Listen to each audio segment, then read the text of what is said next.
હવે સરકારી નોકરીમાં પણ નકલી ભરતીનું કૌભાંડ, યુવરાજસિંહ જાડેજાનો મોટો આક્ષેપ। નમસ્કાર દર્શક મિત્રો, સરકારી નોકરીમાં નકલી ભરતી થયાના યુવરાજસિંહે આરોપ લગાવ્યો છે।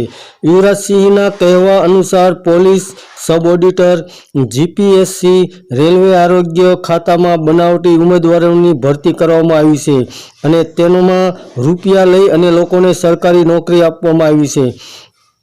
તો છેલ્લા ઘણા સમયથી ગુજરાતમાં નકલીની બોલબાલા છે। નકલી પીએસઆઈ મયુર તડવીથી પહેલો અમે જ ઘરસ્ફોટ કર્યો હતો, એવું યુવરાજસિંહ જાડેજાએ કહ્યું હતું। તો નકલી પીએમઓ, નકલી કચેરી, નકલી અધિકારી, નકલી ખાદ્ય ચીજ વસ્તુ, નકલી વહીવટદારો, નકલી ધારાસભ્યોના પીએમ, નકલી ટોલ નાકું, આવું ઘણું બધું જ નકલી થઈ રહ્યું છે અને યુવરાજસિંહ કોઈ પણ કૌભાંડ, ભ્રષ્ટાચાર, ગેરરીતિ, પેપર લીક જેવી ઘટનાઓ પ્રેસ મીડિયામાં માધ્યમથી સીધો ઘરસ્ફોટ કરે છે।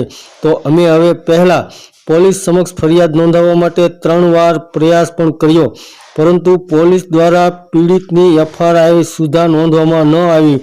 તો આજે મજબૂર થઈ અમારે ફરી સરકારને જોડવાનો પ્રેસ કોન્ફરન્સ કરવી પડી છે, આવું યુવરાજસિંહ જાડેજાએ દર્શાવ્યું હતું। તો હાલમાં ગુજરાતની અંદર ભરતી કૌભાંડના મુદ્દે યુવરાજસિંહ જાડેજાએ મોટો આક્ષેપ લગાવ્યો હતો। ધન્યવાદ દર્શક મિત્રો।